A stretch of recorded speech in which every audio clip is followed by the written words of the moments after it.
Abra sua Bíblia comigo no Evangelho de Jesus Cristo, segundo escreveu Lucas. O capítulo é o 15, vamos falar de filho. Porque hoje o negócio aqui é para os filhos. Os pais podem ir já ir fazer a janta lá, para chamar nós depois para jantar. Hoje é com os filhos o negócio. Glória a Deus. Capítulo 15. Nos diz assim a palavra no verso 11.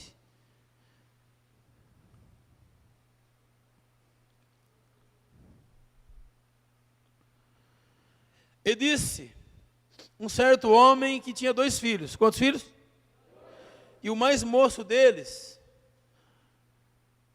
disse ao pai, pai, dá-me a parte da fazenda que me pertence. E ele repartiu por eles a fazenda. E poucos dias depois, o filho mais novo juntou tudo, partiu para uma terra longínqua, e ali desperdiçou a sua fazenda, vivendo dissolutamente. E havendo ele gastado tudo, houve naquela terra uma grande fome, e começou a padecer necessidades. E o verso 15 diz que foi chegando, e que ele chegou-se a um dos cidadãos daquela terra, ao qual mandou para os seus campos apacentar os seus porcos. E desejava encher o seu estômago com as bolotas que os porcos comiam, e ninguém lhe dava nada. O verso 17, e caindo em si disse, quantos trabalhadores de meu pai têm abundância de pão. Dê um glória a Deus.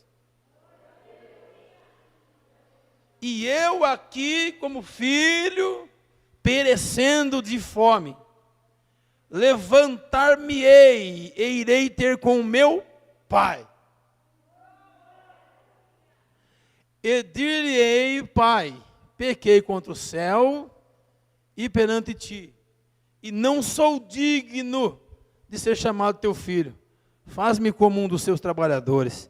E levantando-se foi para o seu pai, e quando ainda estava longe, viu o seu pai. E se moveu de íntima compaixão, e correndo, lançou-se-lhe o pescoço e o beijou. E o filho lhe disse, pai, pequei contra o céu e pequei perante ti, e já não sou digno de ser chamado teu filho.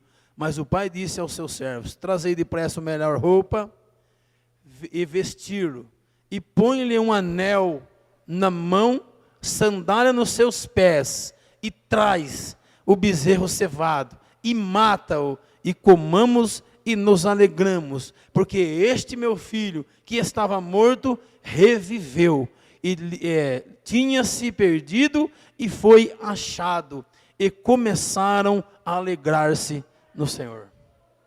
Amém, meus irmãos? Ô Mateus, cadê o fundo? Capricha. Olha aqui, irmãos. Estamos aqui diante de 3 parábolas. Quantas parábolas?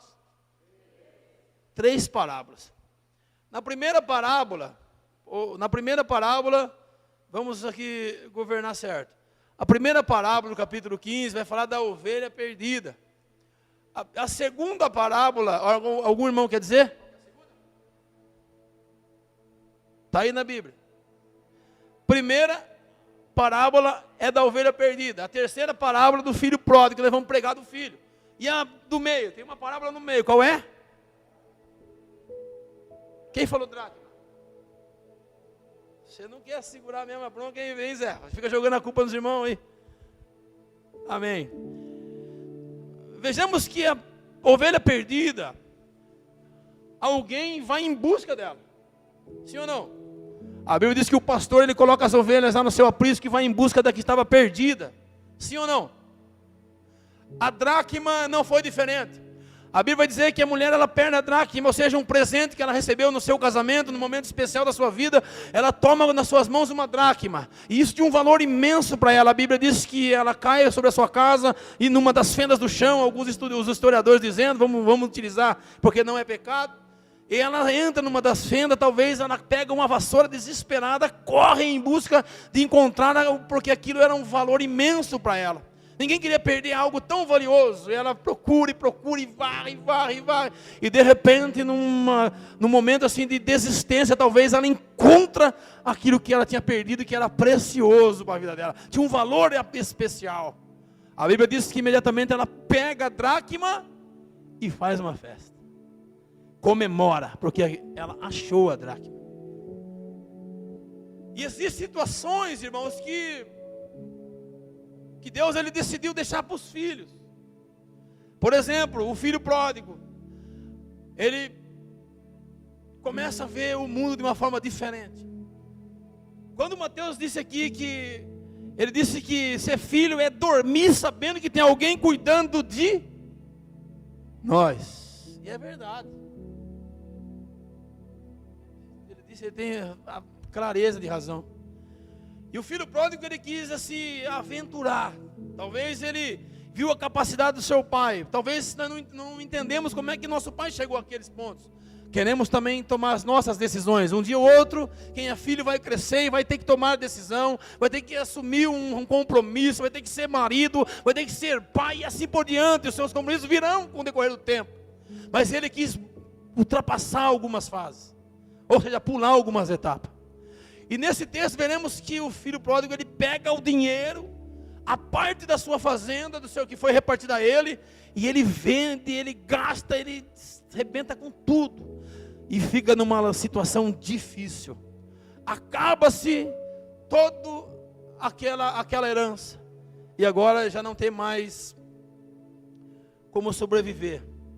E perdendo as dificuldades, encostando nele, ele entende que era necessário voltar. Presta atenção, recapitulando. A ovelha perdida, o pastor foi em busca dela, sim ou não? A dracma perdida, a mulher varreu até encontrar. Quando encontrou, se alegrou e fez uma festa, sim ou não? Então na primeira e na segunda parábola, aquilo que foi perdido, alguém foi em busca do que estava perdido. Mas na terceira parábola, aquele que se perdeu, ele teve que rever, ele teve que entender, ele teve que analisar, ele teve que se rebaixar, ele teve que se humilhar e voltar atrás da sua má decisão. E isso até os dias de hoje continua ainda nos atrapalhando. Temos dificuldades para ver os nossos erros, temos dificuldades para reconhecer, aleluia, quando não estamos fazendo as coisas corretas. Temos dificuldades de ser repreendidos. Temos dificuldades de ser questionados. Quem aqui gosta de ser questionado? Levanta a mão. Ninguém? Olhe bem. Você levanta de manhã, domingo de manhã. Levanta cedo. Já pega a cozinha da pizza da noite. Já dá um trato, deixa tudo limpinho. Daqui a pouco levanta um filho, cata um copo, enche de leite, bebe, larga lá de qualquer jeito, você fica olhando. Você tinha acabado de limpar tudo, daqui a pouco levanta outro filho, tem gente que tem 5, vai levantando os filhos, e sujando o copo. Daqui a pouco levanta o marido. Também, além de deixar mais alguma coisa suja, uma louça suja, ainda ele talvez não vê, às vezes ele não observa o esforço da esposa. Aí já começa. Puxa, eu faço as coisas que ninguém vê. Tem esposa assim aqui ou não? A senhora é assim, mano? Não é só a senhora, não. É que a senhora é corajosa. Mas enfim, todos gostam de ser reconhecidos, sim ou não? Mas não gostamos de ser questionados. Só que eu vou pregar o seguinte. Quando Jesus contou a parábola do filho pródigo, ele narra uma história de um jovem que deixou a posição de filho. Qual posição? Quem é filho aqui, levante a mão. Quem é filho, levante a mão e dê um glória a Deus. Tá.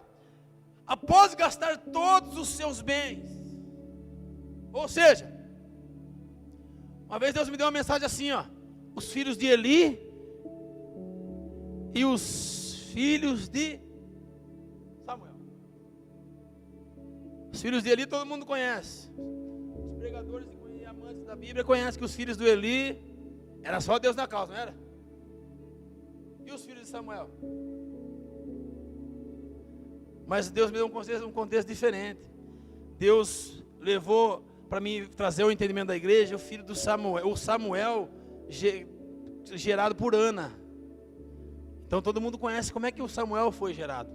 Enquanto os filhos de Eli estavam lá de qualquer maneira, vivendo de qualquer maneira, levando as coisas afrouxadamente, e o filho de Ana, que foi gerado por Deus, estava se preparando para assumir um grande ministério da vida dele. Porque uma grande mudança ia surgir da vida dele. Então o filho o Samuel era filho. Está entendendo? Agora, existe propósito para filhos. Eu só estou na introdução. Você não pode perder essa. Existe propósito para filhos. Fala para o seu vizinho. Existe propósito para os filhos. O conselho que eu te dou, fala para ele.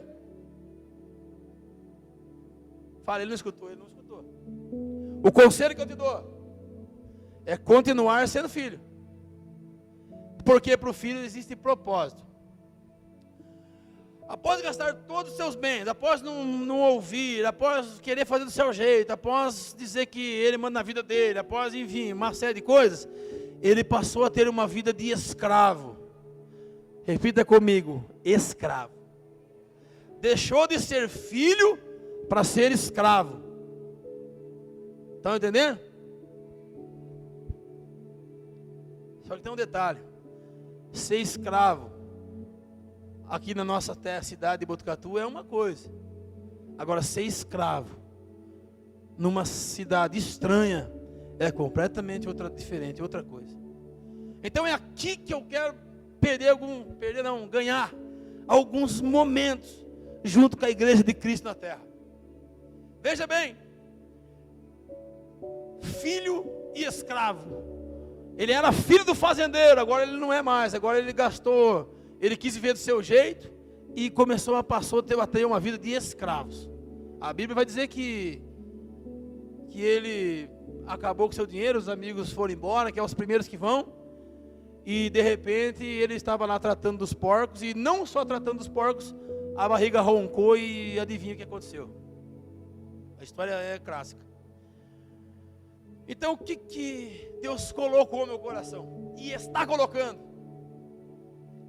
A diferença entre um e outro. Então fala para o seu irmão. Pode falar.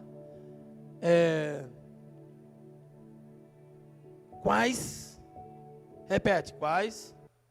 são as diferenças entre filho e escravo? Vamos agora mergulhar no mundo espiritual. Um filho no mundo espiritual e um escravo no mundo espiritual. Todo mundo aqui estudou história na escola, sim ou não? Todo mundo conhece a história da escravidão.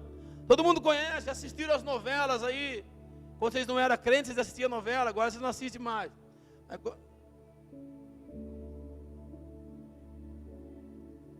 Deus está falando?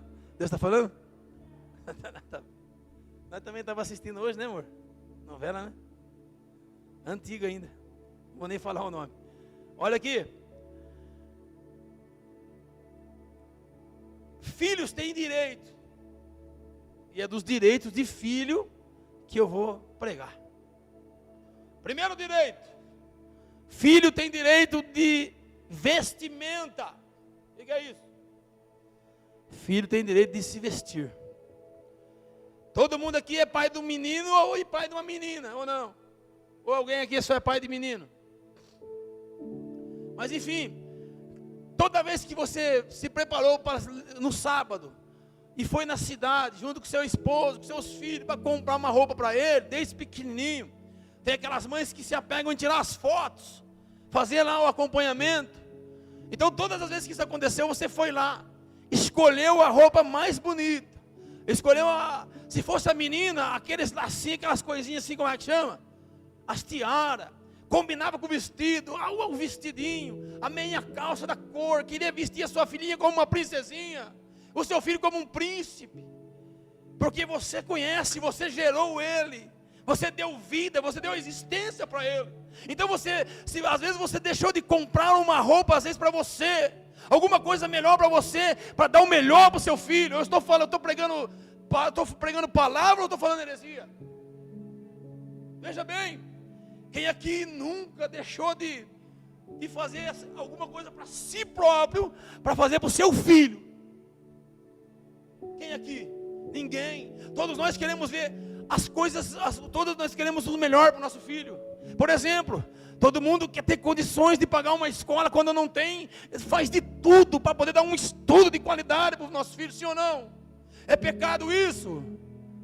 É pecado você ir lá na loja e escolher uma roupinha boazinha, uma roupa que vai ficar, às vezes você já fica pensando, nossa, vou comprar isso para ele, eu quero que meu filho, ele comece a crescer.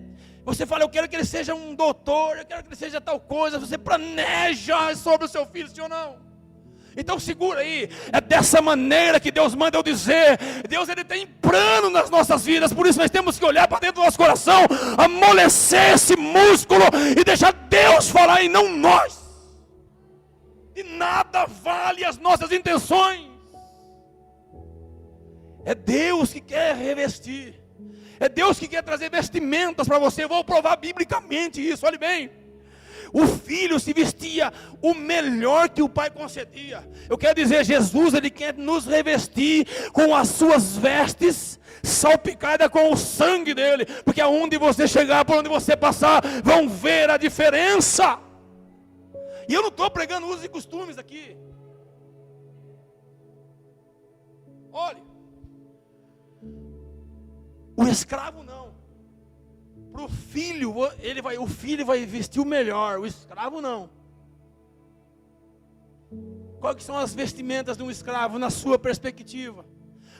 O que o escravo veste? Vou começar a te ajudar.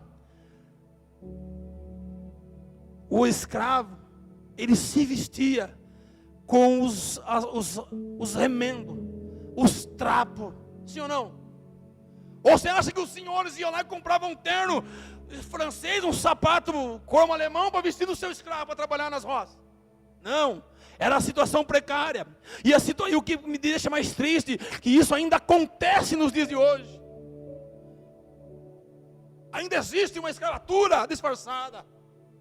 Mas olha, eu convidei vocês para ir no mundo espiritual, no hábito espiritual. E veja bem, Satanás, ele quer nos vestir. Sabia que Satanás também tem, aleluia, como é que chama?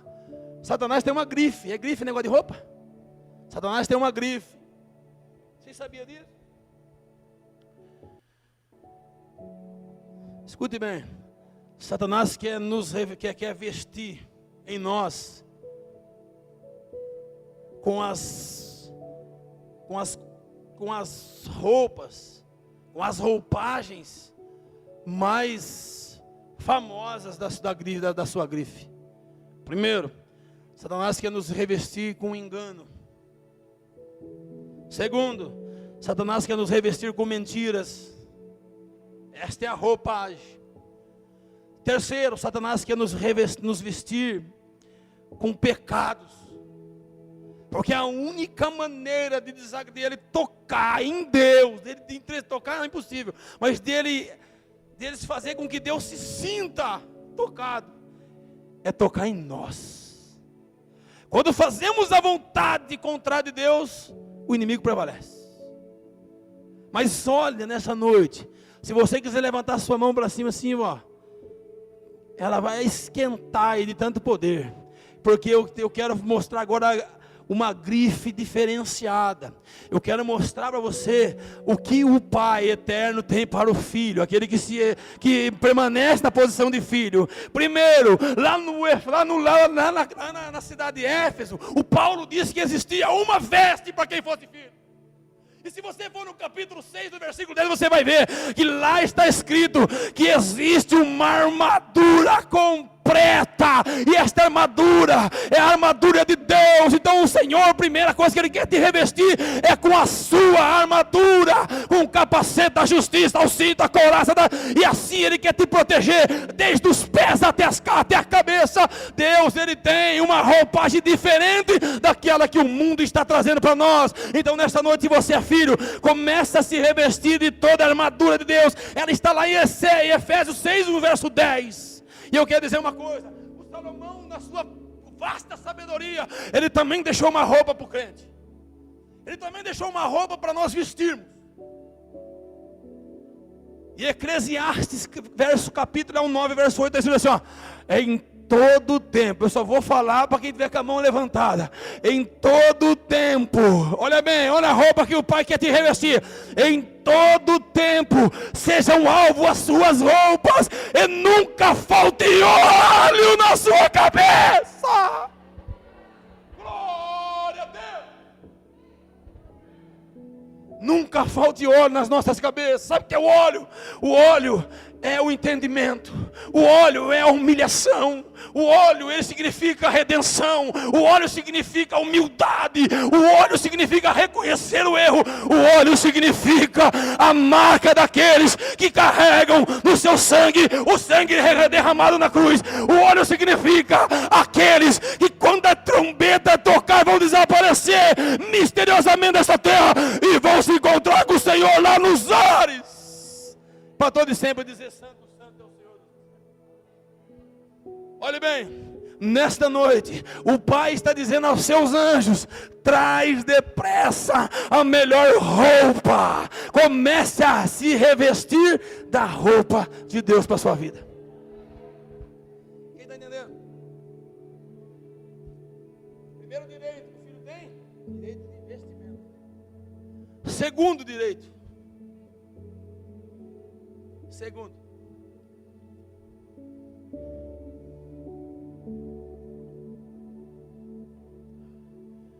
quem aqui já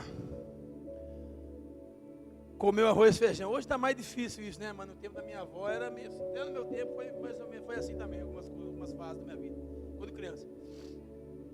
Mas quem aqui, que pai aqui, já talvez comeu arroz e feijão para dar mistura para o filho? Só quem? Né, irmã? Né, irmão? Quantas vezes os nossos pais deixaram de comer? Eu falo para a Michele. Às vezes eu começo a falar para minha filha, irmãos, ela fica brava comigo. Ela fala: para, pai, fala tanta coisa. Que história triste. Segundo direito do filho: direito de refeição. Direito. É direito ou não é direito? Filho tem direito de comer bem, sim ou não? Não tanto. Não tanto, né? Mas eu já estou tentando, estou tentando correr atrás da minha esposa aí no meio das trilhas aí, para ver se eu consigo já eliminar um pouco desse excesso. O filho, vamos na Bíblia. O filho, porque tem irmão aí que vai pensar que eu estou falando que tem direito de comer, vai chegar lá, vai comer tudo, né? O filho comia o melhor da mesa do pai, sim ou não? Não foi o que nós lemos? Que lá os servos dele, já tem crente querendo chamar nós para comer pizza aí, amor. Mas vai ter que ser tem que ser na praça, porque não pode, né? O filho está dizendo que os servos do pai dele comiam na mesa. Isso tudo ele está dizendo quando ele estava lá, vendo os porcos revirar lá a lavagem. Então, Cristo quer nos alimentar com um alimento bom, sim ou não? E qual que é esse alimento? Palavra. Palavra. Palavra e palavra. Porque a palavra é o maná vivo, é a água viva, é o maná vivo, é o pão vivo, que vem diretamente do céu, do coração de Deus. É por isso que eu falei aqui no começo: se o que está aqui não entrasse aqui, eu não tenho nada para falar. Não adianta eu vir aqui, irmão, tampar o microfone, fazer aqueles barulhos, fazer aquelas coisas, e não ter nenhum conteúdo, não falar nada, não trazer nada do céu, não adianta. Pensa que é fácil às vezes nós se colocar na posição e falar assim: Deus, como é que eu vou fazer hoje? O Filho, o Senhor Jesus Cristo, Ele tem o melhor alimento para nossas vidas. Agora vamos... Eu quero um pouquinho avançar essa, porque a outra é mais importante. Senão eu ia falar da macarronada de hoje, ia falar da costelinha de porco lá assado, o frango. Compramos um frango, não tem que falar.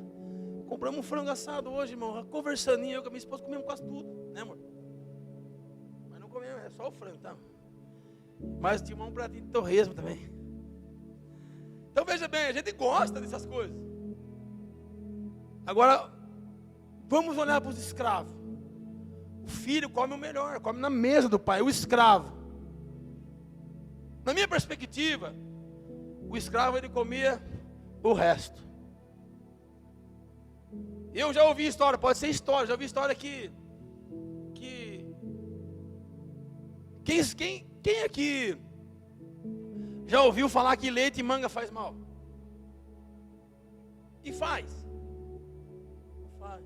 Jabuticaba com leite faz mal? Hã? Faz, né? Mas manga verde com sal, com sal faz mal, viu?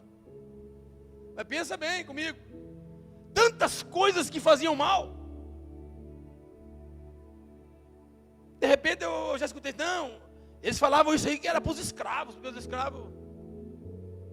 Ao meu entender, irmão, na época da escravidão, eles não eram alimentados corretamente, no meu entender. Então eles alimentavam do que tinha, do que sobrava. Ou seja, os restos.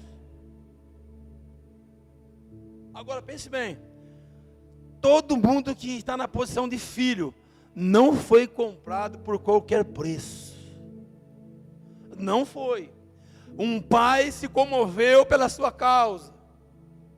Isso aqui é forte, hein? Um pai se comoveu pela sua causa. Tirou do seu lado aquilo que era mais precioso, o seu filho. E trouxe a este mundo, deu a este mundo,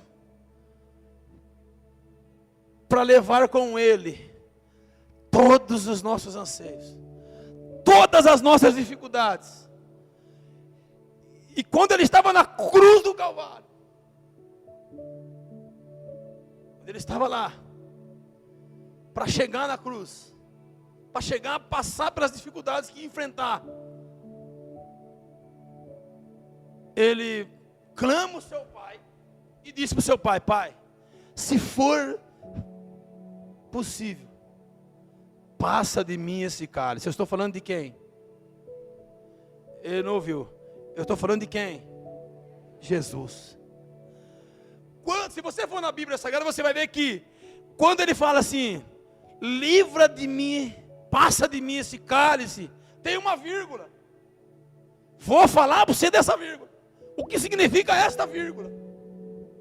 Quando ele fala, se for possível, passa de mim esse cálice. Qual que é a próxima fala dele? Qual?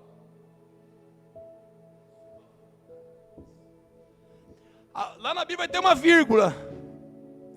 Afasta de mim esse cálice, vírgula. Esta vírgula. Jesus está lá, pronto para ser crucificado. Esta vírgula, nessa vírgula ele começa a olhar. E ele começa com seus olhos de Deus. Ele começa a ultrapassar os milênios. Ele começa, de repente ele chega no ano de 1950 e pouco. Quem nasceu em 1950 e pouco aqui? Daqui a pouco ele chega também no ano de 1960. Quem nasceu em 1960? 70. Quem nasceu? 80. Quem nasceu? Opa, 70 eu nasci também. 79. Jesus está vendo tudo isso. E lá, quando ele está vendo isso, naquela vírgula, ele começa a ver assim, ele vê aqueles pastos verdejantes. Ele começa a ver o mundo evoluído. Ele começa a ver os celulares. Ele começa a ver. Não acredita nisso? O computador, o avanço, a tecnologia, ele vê tudo isso. Acredita nisso, irmão? De lá do Calvário. De lá do Calvário ele está vendo tudo. sabe o que ele percebe? Ele vê lá de repente a sua mamãezinha entrando com a barriguinha desse tamanhozinho, lá na maternidade. E de repente o médico pega, faz uma cirurgia, ou vai por parto normal, e ele levanta você para a perninha, você chora, ele está vendo você. Vocês estão entendendo? Ele está vendo você lá na cruz. Ele está vendo. E quando ele vê, ele pega, ele chega também, passa um pouquinho, ele chega no ano de 1979, e ele me vê. Ele te vê, Mateus. E ele também vê, fala assim, aquele menino nasceu em 1900 e quantos nasceu? 47. Ô louco, está zerado aí. 97. Esse menino vai me louvar, ele vai me adorar meu nome, ele vai ser um influente, ele vai transmitir a minha palavra, ele vai abraçar a minha causa. Tudo isso na vírgula. Então quando ele olha isso, ele percebe uma coisa, ele vê nós nascendo. Ele vê que nós vamos continuar levando o seu propósito maior. Ou seja, todo mundo aqui sabe que a igreja, ela não foi revelada aos profetas. Ninguém conhece a igreja, ninguém conheceu a igreja. A igreja era um segredo que estava dentro do coração de Deus. Os profetas não sabem.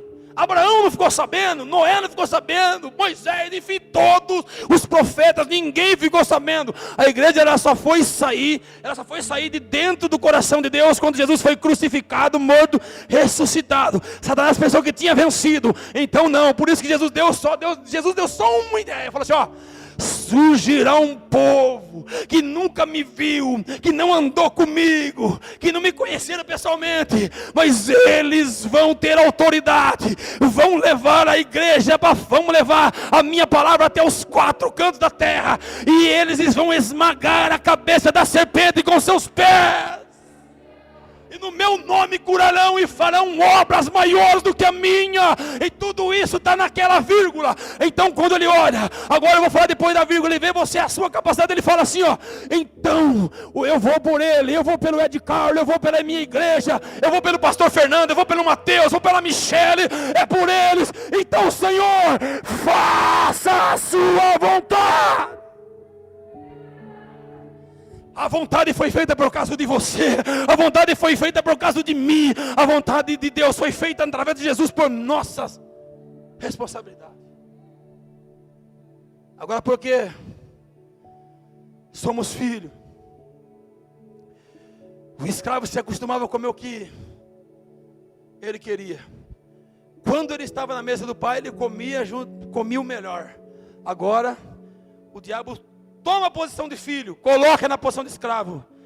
E a Bíblia vai dizer que ele desejava comer a comida dos porcos.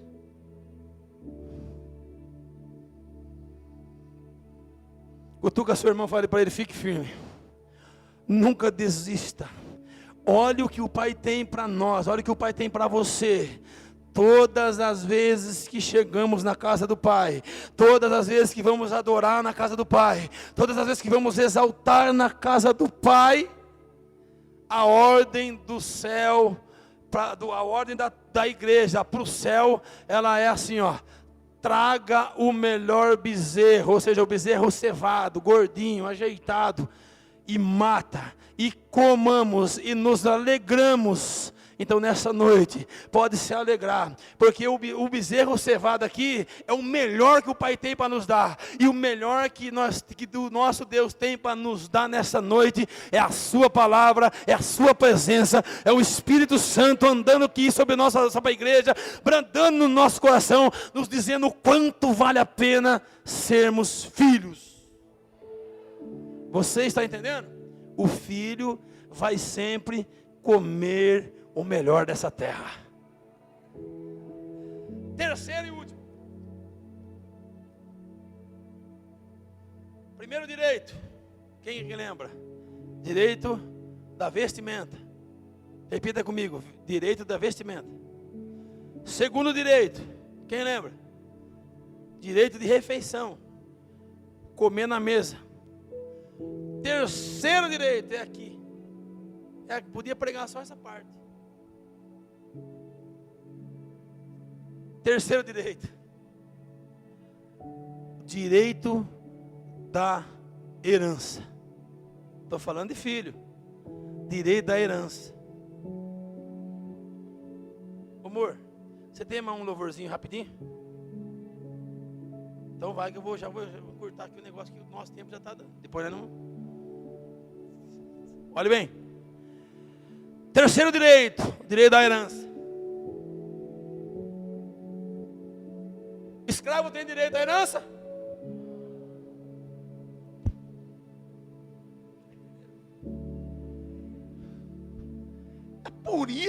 É por isso que o cabeça rachada quer tirar você da posição de filho. Quer nos tirar da posição de filho. Porque nós temos direito. Se meu pai morrer, tem um sítio lá de 5 alqueires para nós repartir. Passo. Está gravando isso aí? Então nem vou falar, puxa vida. Herança sempre dá uns... Mas enfim. Se meu pai falecer, tem um sitinho lá para nós repartir, para dar uma chacrinha cada um. Que meu irmão falou, né? Mas não pode largar de Deus, irmão. Herança. Não é verdade? Se o pai morrer, você fez uma casa. Se você morrer, o seu filho, a sua casa, a casa sua vai ser do seu filho. Ou não? O filho tem direito à herança. O seu vizinho tem direito à sua herança? Então vamos falar de filho. Escravo não tem direito à herança porque não faz parte da família. Não é verdade? O escravo faz parte. Nós estamos todos num ambiente espiritual. O escravo, ele não faz parte da família. Faz? Por exemplo, escravo do pecado, vai para o céu? Só se transformar em filho. Estão entendendo? Então vamos lá. O diabo quer nos manter sob a escravidão e roubar de nós a nossa herança. Quem está entendendo? É só quem está entendendo. Mateus falou aqui, só quem é salvo canta. Agora só quem é salvo entenda aí. Se entender bem, já deu um glória já, que já me facilita aqui para mim também. Qual é a sua herança? Qual é a sua herança? Quem é a sua herança? Qual é a sua herança? Se ele tomar a nossa herança, tirar nosso direito dessa herança, a única coisa que vai sobrar para mim e para você é a morte eterna. Você sabia que tem 2 mortes? Sabe, né? Eu já vi, o pastor Fernando já deu esse ensinamento aqui.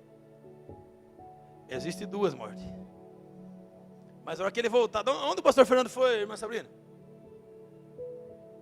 Pastor Fernando, na hora que o senhor voltar de Fortaleza, o senhor explica aqui as coisas, a questão das 2 mortes. Já dei serviço para o senhor também. Filho herda o que é do seu pai. Então vem aqui. Jesus quer que sejamos filhos do Pai Celestial para que herdamos a vida. Para que herdamos a vida. Para que herdamos a vida eterna. Agora escuta isso aí, ó. Levante de pé em nome de Jesus. Vou ministrar na sua vida agora uma palavra que está lá na 1 de Pedro. Vou ministrar isso na sua vida agora. Você vai colocar a mão para frente assim, a Michelle já vai vir cantar aqui. Eu já quero entregar aqui em nome de Jesus o que Deus me deu. Já acabou, só falta mais isso aqui. Jesus quer que sejamos filhos do Pai Celestial para que herdamos a vida eterna. Todo mundo concorda com isso? Ninguém pode tomar isso de você. Enquanto você for filho, se você morrer filho, você vai para o céu. Você vai para onde as ruas são de ouro, os muros são de cristais e assim por diante. Agora veja, vou ministrar na sua vida, faça assim, ó. 1 de Pedro, capítulo é o 1, e no versículo 4 está escrito assim, ó. Para uma herança incorruptível, incontaminável, e que não pode se murchar, guardada no céu para nós. Sabe por que o pastor prega aqui? Ajuntar tesouro onde a traça não consiga corroer. É lá no céu, é lá no alto céu que nós vamos testificar. É lá no alto céu que você vai sentar diante de todos os profetas e eles vão perguntar: explica para mim o que é esse negócio de igreja, explica para mim como é que foi o sangue que verteu na cruz, explica para mim o seu preço. É lá no céu, é lá no céu que a igreja triunfante vai louvar, vai cantar 3 louvores grandiosos. É lá no céu que nós vamos se vestir de roupas brancas mais alvas do que a neve. É lá no céu que nós vamos formar um grande coral, e nesse grande coral o maestro não vai ser aquela irmã que não aceitava ser trocada, não vai ser aquele irmão que queria só ele ser o regente, não. Lá no céu não tem isso. Lá no céu quem vai reger o seu louvor, o meu louvor, o nome dele é Jesus de Nazaré, o Rei dos Reis, Senhor dos Senhores. É Ele que vai reger a nossa chegada lá no céu. Olha, põe a mão no coração. Toda mensagem tem uma conclusão, sim ou não? Eu também vou ter uma conclusão aqui então. Conseguiu ver a diferença entre filho e escravo? Conseguiu? Sendo assim, todo mundo conseguiu? Então eu vou fazer uma pergunta para vocês.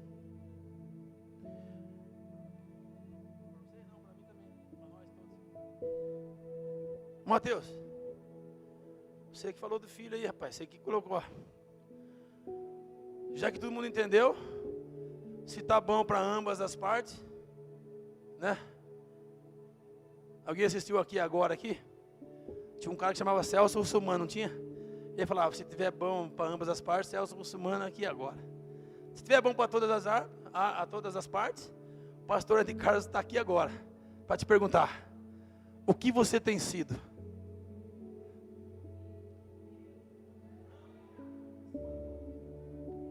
O que você tem sido? Agora é a hora de você abaixar a cabeça e responder para você. O que você tem sido? Filho ou escravo? A pandemia está aí. O que nós estamos se tornando? Continuamos sendo filhos ou estamos nos tornando escravos? Jesus te ama, quer salvar as nossas vidas, mas a escolha está em nossas mãos.